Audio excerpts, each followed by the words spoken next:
তুমি মুসলিম ঘরে জন্ম নিয়েও ঈমান আনলে না, জীবনদাতা মহান প্রভুর বিধান মানলে না।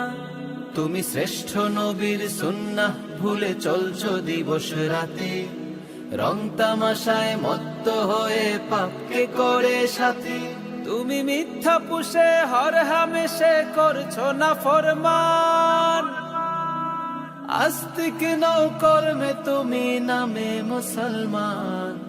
পাপের ফসল তিক্ত ভীষণ আনবে অকল্যাণ, থাকতে সময় নাও করে ভুল জীবনের সমাধান। কোরআনের পথে শান্তি হবে সুবাসিত দোজাহান, কোরআনের পথে শান্তি পাবে সুবাসিত দোজাহান। হয়ো না তুমি নামে মুসলমান, হয়ো না তুমি না